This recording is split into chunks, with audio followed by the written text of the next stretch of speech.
Hello everybody and welcome back to the What If Villager playthrough and development series where we're having a lot of fun here. We're back and we're moving on to the next villager today, which is going to be the miner today.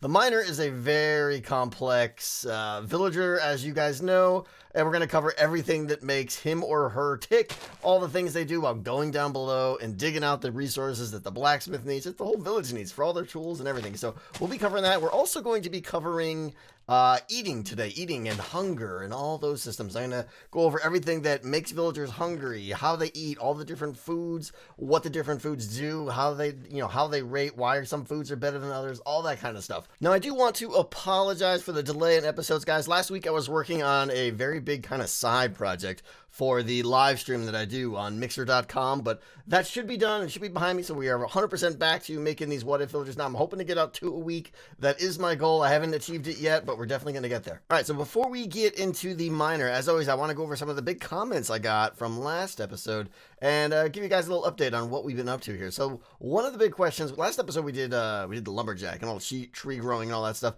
One of the big questions was, what if I want to plant a decorative tree, for instance, and not have the villager chop it down? Or a related question was, what if I build a building out of logs? How do I get the villager to not chop it down? So to not get your villager to chop your building down, pretty straightforward. It's not going to detect trees. It has to have a log, trunk. It has to have leaves all around it.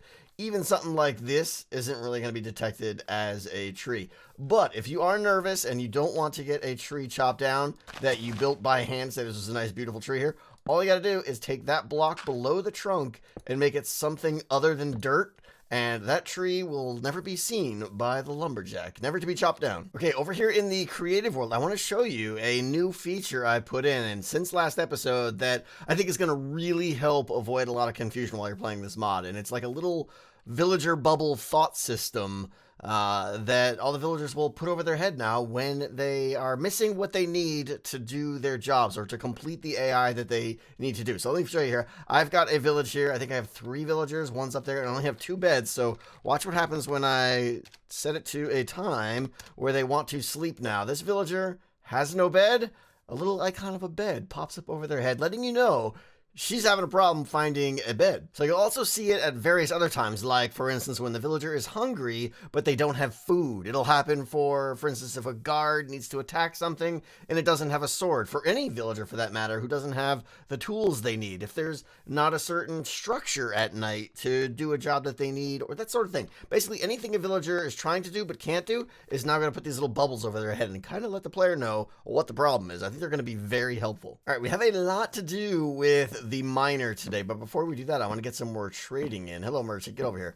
All right, the merchant has you know what, I'm gonna fix that right that's annoying me. I gotta make it so that they stop. I'm doing that right now. I'm gonna make it so that they stop walking as soon as I try to start a trade with them. All right, we're back. I gotta catch this guy. Here we go, and oh, I suck at this. All right, for real this time, for real, and stop. Wait, what? Last try, new day, no matter what, this is it, and stop. Okay, fine, it works. Okay, good. New merchant here. We got some eggs, which we obviously don't have yet, some logs.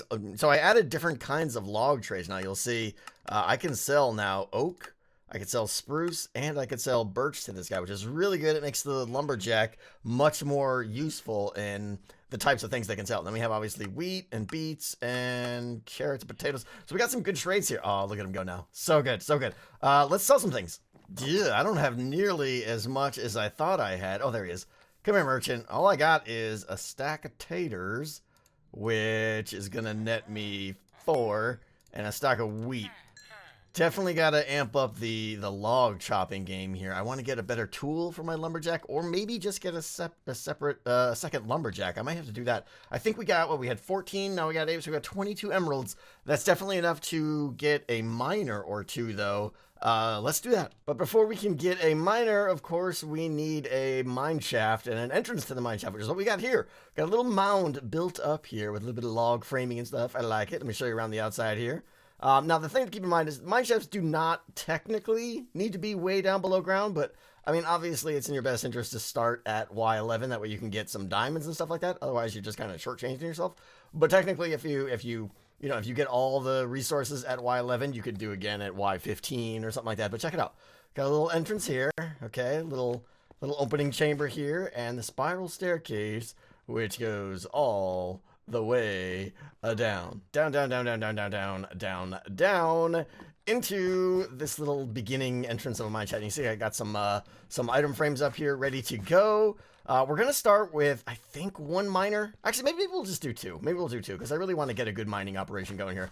But obviously, I shouldn't say obviously, you probably don't want to have more mine shafts than miners. That's something you're gonna want to monitor, otherwise you're overpaying. We'll get into how the miners choose which mine shaft and stuff to use, but check this out. Check this out. I have a little other thing over here. I'm trying something new here.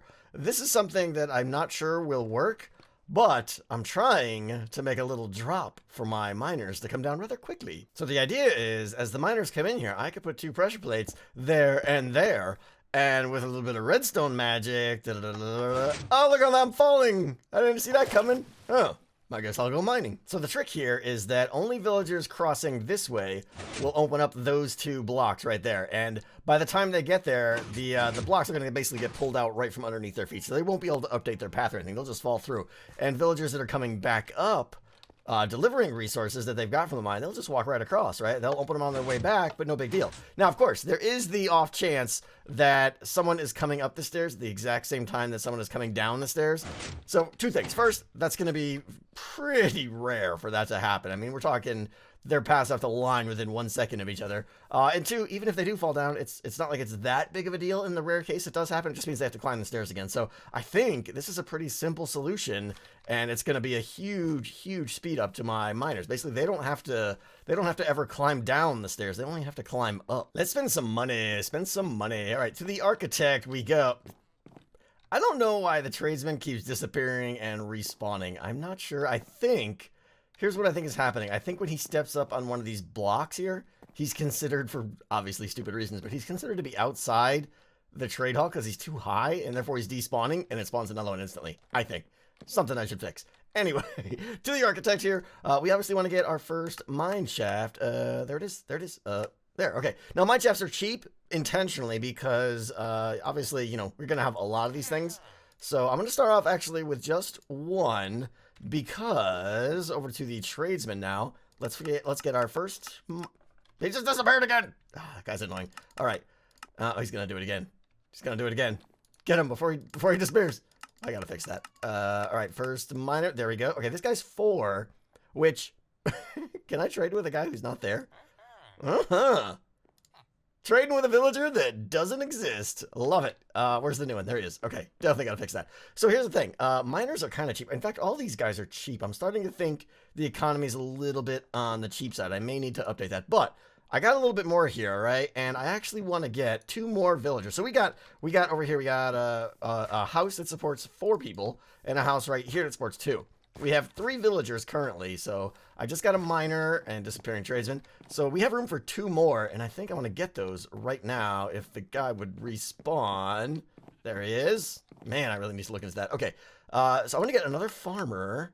Well, actually, I want to get one of these guys too. So let's do another lumberjack, because lumberjacks are good. And then a farmer, because they're not able to actually tend to all my farms.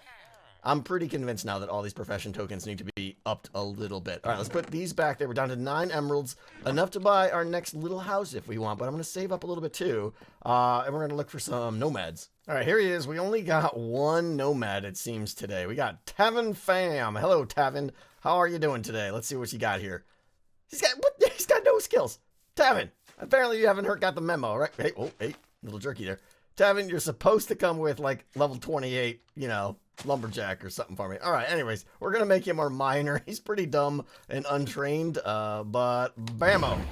Tavin Fam, first miner. All right, now he should spawn. There we go. He spawns with a wooden pickaxe and 16 torches, which we're going to get talking about torches very soon. But before good old Tavin's going to do anything for us, we got to put up our first mine shaft.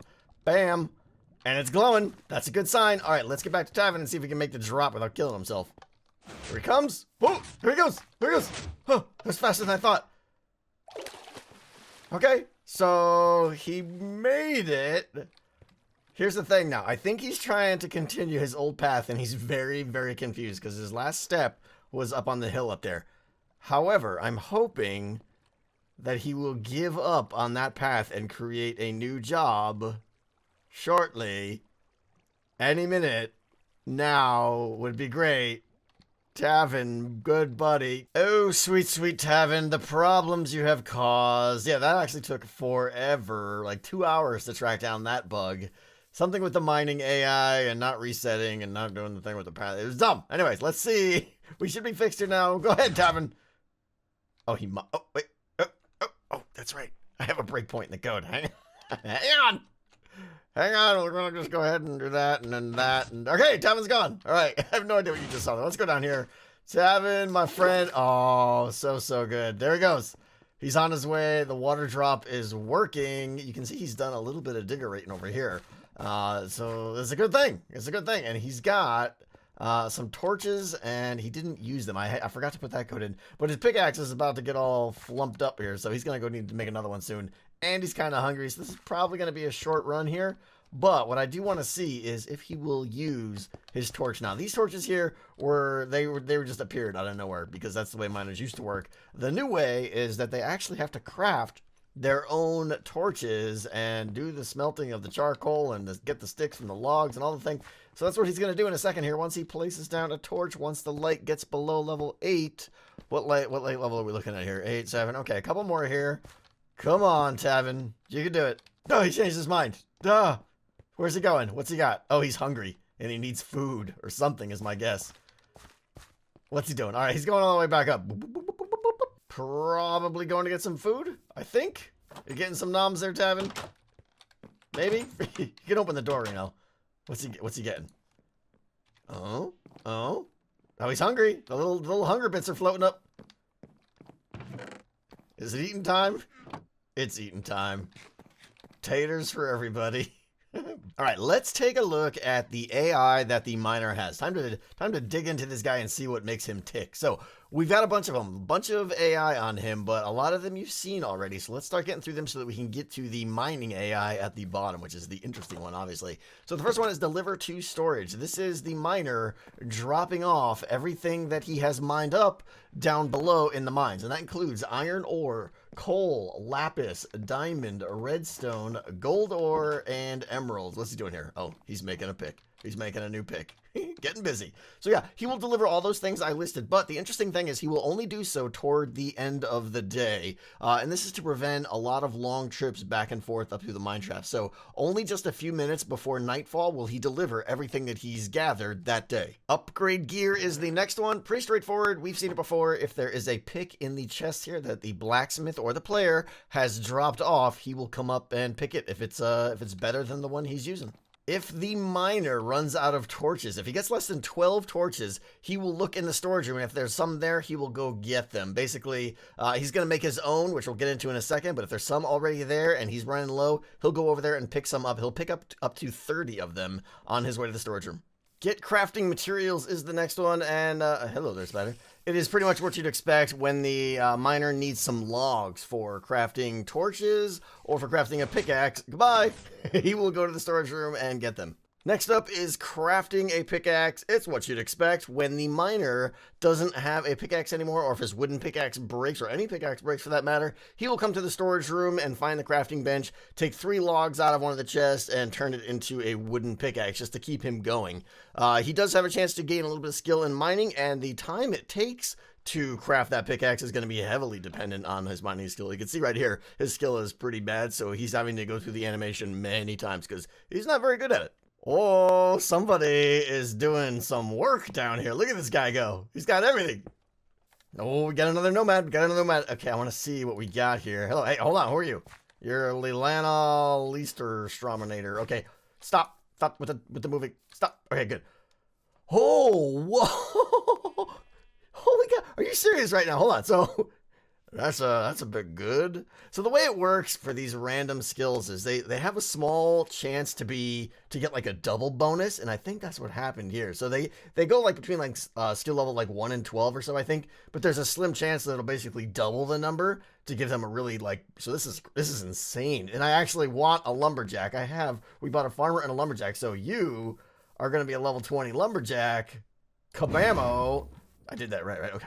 I thought I put the farmer one on. That's amazing. Okay. She starts with the oak sapling and the wooden axe. Liliana, chop the trees. Do the amazing. Go. Okay, back to our friend the miner here and crafting torches. This is a new change that I've just put in, and we're actually still making changes right now. Really good stuff, though. I like it because now instead of the miner like just summoning torches out of midair and placing them on the ground, he actually needs the supplies for them. He has to craft them. He's got to get the coal or charcoal and the wood to make the torches. So this is a good thing, and it makes the miner a little less one-dimensional. So I'm kind of excited about that.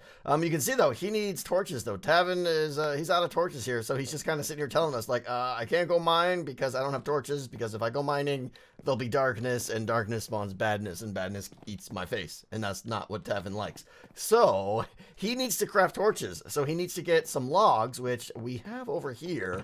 But what he really wants right now is some charcoal, and he can make charcoal. And now the interesting thing is, obviously, like the blacksmith would be the ideal place for him to go smelt some logs into charcoal, and he will do that. But I did not want to make the blacksmith I didn't want to make the miner be dependent on the blacksmith. So I'm also going to allow a single furnace in the storage room. I don't want the storage room to become. Oh wow, it's working. I haven't actually tested this yet. That's fantastic. Okay, it's amazing. So perfect. So I haven't tested this. This is fantastic that it's working here. Okay, so like I said, the storage room will allow for a single furnace. So as soon as you get a blacksmith going up, obviously throw a bunch of furnaces in there, and the miner will start to work there alongside the blacksmith. But I did not want a circular dependency between the miner and the blacksmith. So this is kind of his temporary go-to. So there you go. He's already got a piece of charcoal. He's putting more fuel in. There we go. He's making more charcoal. He should empty it. Maybe. I was just tweaking this, so this may be busted. It'll stack up. Oh, he's not emptying it out. Okay, so I gotta fix that. Apparently, oh, this is a huge fix. This is one that's been haunting me forever. I've always wondered why my smelting operation, like with the blacksmith and everything, was just very inconsistent. Turns out the furnace and the lit furnace are two separate blocks. Who knew? So yeah, every time the furnace was in use, basically the room containing it would just lose it. Like, what furnace? There's no furnace in here. There's a lit furnace. Do you want a lit furnace? I got lit furnaces. Nobody's looking for lit furnaces. So that's fixed. Smelting is going to be a whole lot better now. So, all right, this guy needs 8 charcoal. So once he's got that done, he should start making a torch. Okay, 7, 8. All right, go. Here he goes. Amazing. I love it when it just works. All right, he's coming over here. Crafting the torches. Look at him. Stupid torches. How do these things go together? I love that little animation. Like they're trying to figure something out. It's great. All right. So yeah, the time it's going to take him to make torches, again, is based on his miner skills. So skilling up will reduce all this time. But he just made torches, or is making torches all by himself now, and he'll be able to get back to mining. He will also, at the end of the day, drop these resources off. All right. Let's talk about the actual mining AI now. So it's pretty complicated in how it works, and I want to try and cover it in as much detail as possible so you guys can understand everything. Basically, it's divided into 3 parts. There's continuing the tunnel. There's finding and scanning for ore in the surrounding area and digging it out. And then step 3 is repairing the tunnel before moving on to the next block. Oh, it is morning. It is morning. And look what was waiting for me. Do you hear it? Do you hear it? Hello, my first little heart. I love it. Okay, so for those who don't know, the heart is how we make bait. Oh, I gotta rename that. That's just called item heart name. I gotta give that an actual name. The heart is how we get children in the town. So that you get a heart. I'll cover all this, in another episode. But basically, when villagers go to bed super happy, you have a small chance of getting a heart, and we got one here, and we have a bed available. So I mean, here's the thing. Now I could get a child, but then it's going to be like 5 to 10 game days before they grow up. And then I could make them a farmer and be free in quotes. Or I could wait for a nomad. I don't know. I think I just want to have I want to have a little kid run around. So here we go. Bam. Wendell Galdricall. Excellent. Welcome, Wendell. How you doing? Oh, he's so happy he's going to go skipping now. There he goes. He's so happy to be part of the village. Back to mining. Sorry about that little distraction there. I got a little excited there. Okay, Tavin is up getting some food or something. I want to show you guys the basics of how a mine shaft is dug out by a miner. So just for sake of argument, pretend that this is a mine shaft right here that he's going into. It's 3 phases, first of all. The first phase now is to continue the tunnel. So in this case, we're going to say the mining position is the block right there where the green wool is, okay? That's where the miner, everything is relative to that mining position. So step 1 is continue the tunnel, which is to dig out the mining position and the block above it, okay? Now, obviously, if those are ores, he will pick them up. If it's just stone, it doesn't pick them up. They just disappear. Step 2 now is to scan all around that mining position for ores. So in this case, it'd be 6 blocks that could be scanned right there. These 2, that one, and those 2, okay? Those 6 blocks are going to be checked to see if they're anything valuable that the miner wants to dig out. And if they are, he will dig them out, okay? So say this was, you know, iron, and he dug this out, okay? Now he can actually scan all the blocks inside there. So he could scan this block and that block and that block that he couldn't scan before. And that'll keep going up to 3 blocks away. So I think if there's something there, he could then, you know, scan like that block and stuff. You get the idea. Basically, you know, it's not going to go so far over where it's going to impede on the next tunnel. By the way, you generally want to make your tunnels 2 blocks apart because that's how far away miners will dig. Actually, I need to check on that. They might, 3 apart might be okay because I think they'll dig 2 away. So yeah, I don't know. I'll have to experiment more with that. But anyway, phase 2 is scanning for ores like this. So, you know, it's going to continue doing that until it can't see anything valuable. Now, if there was, you know, a diamond up where that yellow block is, we'll say here, let me just for clarity get rid of all this stuff, okay?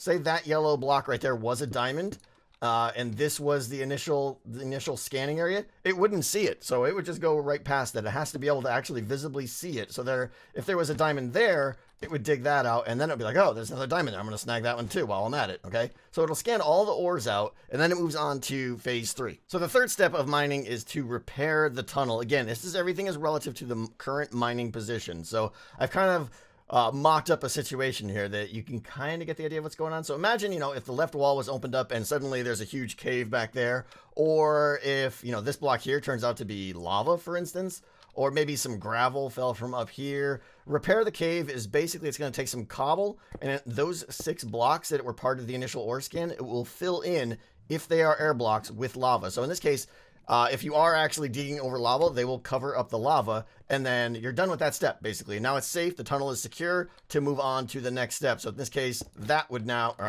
become the new mining position. It would continue on with phase 1 by breaking out those 2 blocks. It would scan for ores all around, and then it would say, oh, repair tunnel. This is obviously a hole right here, so it would fix that, and then it would move again, continuing on, it would move the mining position down there, continue on. So hopefully you get the idea of what those 3 steps are like. Oh, whoa. I just noticed one of my lumberjacks is over here. And then that makes me realize, yeah, they're pretty much already cleaning out my little small, I mean, there's a couple trees that have since grown, but I think what's happening is they're chopping the trees down in this farm faster than they're growing. So I already need to make that farm bigger. Wow, interesting. Okay, that's no problem. I can do that. And I also want to get some birch in here as well, too. I want to start getting some birch planted so they chop that down because, as I showed you before, we can now sell oak and birch, so we might as well start working on both of those products. Everybody's home. Good old Wendell on his first day of playing in the yard. He's home. All the beds are claimed, so I'm at capacity here, so I need another house now. I got to see if I can afford that because, yeah, we got 4 here, and we got the 2... we have a lumberjack and a farmer over in the other one. All right, so there's a few more things about the miner that we still need to mention here. As expected, now the miner, as he's mining, will lose a little bit of happiness. He will, he'll get hungrier as there you go. He just got hungry, had to nom on some potatoes. Back to work it goes. I like how he carries the potatoes down with him. Oh, now he's upset. He's leaving for some reason.